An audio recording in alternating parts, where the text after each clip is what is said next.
Friends, എല്ലാവർക്കും നീതൂസ് ഗാർഡൻ്റെ പുതിയൊരു വീഡിയോയിലേക്ക് സ്വാഗതം. അപ്പോൾ ഇന്നത്തെ വീഡിയോയിൽ ഞാൻ ഒരു പ്ലാന്റിനെ നിങ്ങൾക്ക് ഈ കാണുന്ന എയർ പ്ലാന്റ്സിനെ പരിചയപ്പെടുത്താൻ വേണ്ടിയിട്ടാണ് വന്നിരിക്കുന്നത്. അപ്പോൾ നമുക്ക് എൻ്റെ കയ്യിൽ ഏതൊക്കെ പ്ലാന്റ്സ്, എയർ പ്ലാന്റ്സ് ഏതൊക്കെ വെറൈറ്റീസ് ഇപ്പോൾ അവൈലബിൾ ആയിട്ടുണ്ടെന്നുള്ളത് നമുക്ക് നോക്കാം. അതിൻ്റെ കെയറിങ്ങും പ്രൊപ്പഗേഷനും ഒക്കെ ഞാൻ ഡീറ്റെയിൽ ആയിട്ടൊന്ന് പറഞ്ഞുതരാം. അങ്ങനെയാണ് ഈ ഒരു വീഡിയോ ആയിട്ട് ഞാൻ നിങ്ങളുടെ മുന്നിൽ എത്തിയിരിക്കുന്നത്. അപ്പോൾ വീഡിയോയിലേക്ക് പോകുന്നതിന് മുന്നേ ഈ ചാനൽ ഇതുവരെ സബ്സ്ക്രൈബ് ചെയ്യുക, വീഡിയോസ് കാണുന്നതെങ്കിൽ ദയവായി സബ്സ്ക്രൈബ് ചെയ്യുക. അടുത്ത് കാണുന്ന ബെൽ ഐക്കൺ കൂടി ഇനാബിൾ ചെയ്യുക. എങ്കിൽ മാത്രമേ ഞാൻ അപ്ലോഡ് ചെയ്യുന്ന വീഡിയോസിൻ്റെ നോട്ടിഫിക്കേഷൻസ് നിങ്ങൾക്ക് കിട്ടുകയുള്ളൂ. അപ്പോൾ നമുക്ക് വീഡിയോ ഒന്ന് കണ്ടു നോക്കാം.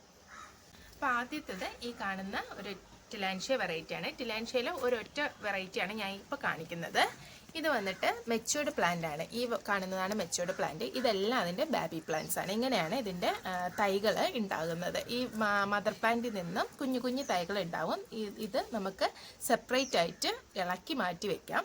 അങ്ങനെ നമുക്ക് കുഞ്ഞു കുഞ്ഞു പ്ലാന്റ്സ് ഇതിൽ നിന്ന് കളക്ട് ചെയ്യാൻ പറ്റും. അപ്പോൾ ഇത് മെച്യൂർഡ് ആയോ എന്നുള്ളത്, ഇത് വന്നിട്ട് ഇതിപ്പോൾ ഈ ഒരു ഗ്രീൻ ഷെയ്ഡിലാണ് നമുക്ക് കാണുന്നത്. ഇത് നല്ല മെച്യൂർഡ് ആകുമ്പോഴത്തേക്കും ഈ ഗ്രീൻ ഷെയ്ഡ് മാറി യെല്ലോ കളറിലേക്ക് മാറും. യെല്ലോ കളറിൽ മാറിയിട്ട് അതിലൊരു വൈറ്റ് കളർ ഫ്ലവർ ഉണ്ടാവും. അപ്പോൾ അങ്ങനെയാണ് അതിൻ്റെ ബ്ലൂമിങ് സ്റ്റേജിൽ ഇത് വരുന്നത്. അത് കഴിഞ്ഞ് ഈ പൂക്കൾ പൊഴിഞ്ഞു പോയി കഴിയുമ്പോഴത്തേക്ക് വീണ്ടും ഇത് ഗ്രീൻ കളറിലേക്ക് മാറും. അതാണ് ടിലാൻഷ്യയുടെ പ്രത്യേകത. അപ്പോൾ ഈ ഒരു സൈസിൽ നമുക്ക് പ്ലാന്റ്സ് ഇപ്പോൾ അവൈലബിൾ ആയിട്ടുണ്ട്. ഈ ഒരു കളറ് യെല്ലോയിൽ, അതായത് അതിൻ്റെ ബ്ലൂമിങ് സ്റ്റേജിൽ മാത്രമേ ഈ കളർ വേരിയേഷൻ വരുള്ളൂ. അല്ലെങ്കിൽ എപ്പോഴും ഇത് കാണാൻ ഗ്രീനിഷ് കളറിലായിട്ടായിരിക്കും ഇരിക്കുന്നത്. ഇതിൽ തന്നെ മറ്റൊരു കളറുണ്ട്, അതും ഇതേ ഒരു സൈസിൽ തന്നെ വരുന്നത്. ഇതിൽ വരുന്നത് എങ്ങനെയെന്ന് വെച്ചാൽ റെഡ് കളറിലേക്ക്, ഇതിലിപ്പോൾ യെല്ലോ കളറിൽ മാറുവാണെങ്കിൽ ഇത് റെഡ് കളറിലേക്ക് മാറിയിട്ട് പർപ്പിൾ കളർ ഫ്ലവറാണ് ഇതിൽ വരുന്നത്. ഉണ്ട്, ഈ ഒരു സൈസിലാണ് നമുക്ക് പ്ലാന്റ്സ് എല്ലാം തന്നെ വരുന്നത്. അപ്പം ഇതുപോലെ നമുക്ക് തടിയിലൊക്കെ നമുക്ക് ഈ ടിലാൻഷ്യ നല്ലപോലെ സെറ്റാക്കി ടാഗ് ചെയ്ത് വെച്ച് കഴിഞ്ഞാൽ ഇതിലിരുന്ന് തന്നെ ഇത് പൂക്കൾ ഉണ്ടാവും, ബേബീസ് ഉണ്ടാവും. അപ്പം നമുക്ക് അതെല്ലാം അതിനനുസരിച്ച് നമുക്കതിനെ സെപ്പറേറ്റ് ചെയ്ത് എടുക്കാൻ പറ്റും. കണ്ടോ, ഇതുപോലെ ഡ്രിഫ്റ്റ് വുഡിൽ നമുക്ക് ടാഗ് ചെയ്ത് വെക്കാൻ പറ്റും.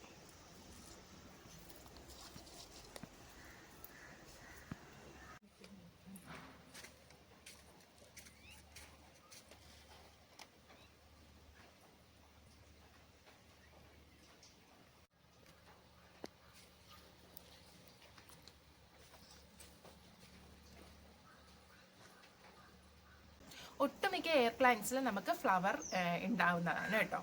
ഇത് മറ്റൊരു എയർ പ്ലാന്റ് ആണ്. ഇതെന്ന് പറയുന്ന ഫോക്സ് ടെയിൽ എന്ന് പറയുന്ന ഒരു വെറൈറ്റിയാണ്. ഇതിൽ വന്നിട്ട് നമുക്ക് ഇതുപോലെ തന്നെ ബേബി പ്ലാന്റ്സ് തൈ കാണും പോലെ കുഞ്ഞു കുഞ്ഞു തൈകളൊക്കെ ഇവിടെ നിന്ന് ഉണ്ടാവും. അത് പതുക്കെ നമുക്ക് സെപ്പറേറ്റ് ചെയ്ത് മാറ്റാൻ പറ്റും. ഇതിൽ ഒരു ഓറഞ്ച് ഫ്ലവറാണ് ഇതിൽ ഉണ്ടാകുന്നത്.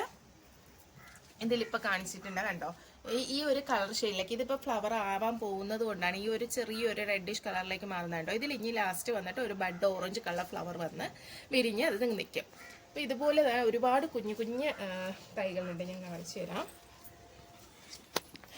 കണ്ടോ, ഇതിപ്പോൾ ഞാൻ വേറൊരു പ്ലാന്റിൽ നിന്ന് ഇളക്കി മാറ്റി വെച്ചേക്കുന്നതാണ്. കണ്ടോ, ഇത് ഒരു കുഞ്ഞ് ബേബി പ്ലാന്റ് ആണ്. അതിനെ ഞാനിങ്ങനെ സെപ്പറേറ്റ് ആക്കി ഇതിൽ വെച്ചിട്ടുണ്ട്. കണ്ടോ, ഇതെല്ലാം കുഞ്ഞ് ബേബി പ്ലാന്റ്സ് ആണ്. പ്ലാന്റിൽ നിന്ന് വരുന്നതാണ്. കണ്ടോ, ഇതിൽ കണ്ടോ വരുന്നത്. ഇതിനെ നമുക്ക് ഇനി കുറച്ചുകൂടെ ഒന്ന് വളരുമ്പോൾ ഇതിനെ നമുക്കൊന്ന് സെപ്പറേറ്റ് ചെയ്ത് മാറ്റാൻ പറ്റും. അതുപോലെ നമുക്ക് ടാഗ് ചെയ്ത് വെക്കാൻ പറ്റും.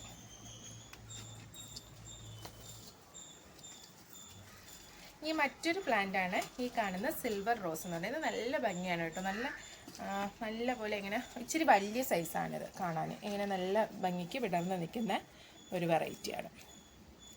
ഇതിലും ഈ പറഞ്ഞ പോലെ ഒരു പിങ്ക് കളർ ഫ്ലവർ ഇതിൽ ഉണ്ടാകുന്നതാണ് കേട്ടോ. ഇതിലും കുഞ്ഞു കുഞ്ഞു തൈകൾ, ഇതിൻ്റെ ഒരു ബേബി പ്ലാന്റ് ഇതിൽ നിന്ന് നമുക്ക് സെപ്പറേറ്റ് ചെയ്ത്, ഞാൻ ഇതിൽ നിന്ന് സെപ്പറേറ്റ് ചെയ്ത് വെച്ചേക്കുന്നതാണ്. ഈ കാണുന്ന ഒരു സൈസ് ബേബി പ്ലാന്റ്. ഇത് അതിൻ്റെ ഒരു ബേബി പ്ലാന്റ് ആണ്, കുഞ്ഞു പ്ലാന്റ് ആണ്. അതിനെ ഞാൻ അതിലേക്ക് ടാഗ് ചെയ്ത് വെച്ചേക്കുന്നതാണ് കേട്ടോ. ഇനി മറ്റൊരു എയർ പ്ലാന്റ് എന്ന് പറയുന്നത് ഈ കാണുന്ന സ്പാനിഷ് മോസ് ആണ്. ഒരുപാട് പേർക്ക് ഈ സ്പാനിഷ് മോസ് നല്ല അറിയുന്ന വെറൈറ്റി ആണ്. ഇതിൽ ഫ്ലവർ ഒന്നും ഉണ്ടാവില്ല. ഇതുപോലെ നമുക്ക് ഹാങ് ചെയ്ത് ഇട്ട് കഴിഞ്ഞാൽ മതി. ഇതിപ്പോൾ നമുക്ക് കാണുമ്പോൾ ഇതൊക്കെ ഈ ഒരു സൈഡിൽ കണ്ടോ, ഒരു സിൽവർ കളറിലാണ് നമുക്ക് കാണുന്നത്. ഇത് വന്നിട്ട് പിന്നെ വെള്ളം ഇല്ലാതെ നിൽക്കുമ്പോഴാണ് ഈ ഒരു സിൽവർ കളറിലേക്ക് ഇത് ചേഞ്ച് ആവുന്നത്. നമ്മൾ വെള്ളം സ്പ്രേ ചെയ്തതാണിത്. വെള്ളം സ്പ്രേ ചെയ്യുമ്പോൾ ഈ ഒരു ഗ്രീനിഷ് കളറിലേക്ക് മാറും. കണ്ടോ, ഇത് ഇതുപോലെ എവിടെയെങ്കിലും നമുക്കിങ്ങനെ ടാഗ് ചെയ്തില്ല, ഇങ്ങനെ ഹാങ് ചെയ്തിട്ടിരുന്നാൽ മതി. അതങ്ങനെ അതിൻ്റെ എയറിൽ, അതായത് നമുക്ക് ഈ എയർ പ്ലാന്റ്സ് ഒക്കെ നമ്മൾ വയ്ക്കുമ്പോൾ ശ്രദ്ധിക്കേണ്ട കാര്യമെന്ന് പറഞ്ഞാൽ എപ്പോഴും എല്ലാ പോലെ എയർ സർക്കുലേഷൻ ഉള്ളിടത്തായിരിക്കണം വെക്കണം. നല്ല വെളിച്ചം ഉണ്ടാവണം. ഡയറക്റ്റ് സൺലൈറ്റ് ഉള്ളിടത്ത് ഒരിടത്തും കൊണ്ടുപോയി വെക്കാൻ പാടില്ല. കാരണം അങ്ങനെ വെച്ച് കഴിഞ്ഞാൽ ഇത് ഒത്തിരി കരിഞ്ഞു പോകും.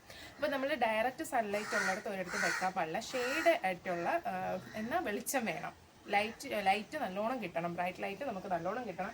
അങ്ങനെയുള്ളിടത്ത് നമുക്ക് എവിടെ വേണമെങ്കിലും നമുക്കിത് പ്ലേസ് ചെയ്യാം. ഇപ്പം നമുക്ക് ബാൽക്കണിയിലോ അല്ലെങ്കിൽ കാർ പോച്ചിലൊക്കെ ആണെങ്കിൽ നല്ലപോലെ സെറ്റ് ചെയ്ത് വെക്കാൻ പറ്റുന്ന ഒരു പ്ലാന്റ്സ് ആണ് ഈ എയർ പ്ലാന്റ്സ്. പിന്നെ വേറെ എന്ന് വെച്ചാൽ ഇതിന് വേറെ സോയിലോ മീഡിയോ ഒന്നും ആവശ്യമില്ല. അത് എയറിൽ നിന്ന് തന്നെ നമുക്ക് ഏതെങ്കിലും ഒരു തടി കഷ്ണത്തിൽ കൊണ്ട് ടാഗ് ചെയ്ത് വെക്കാം.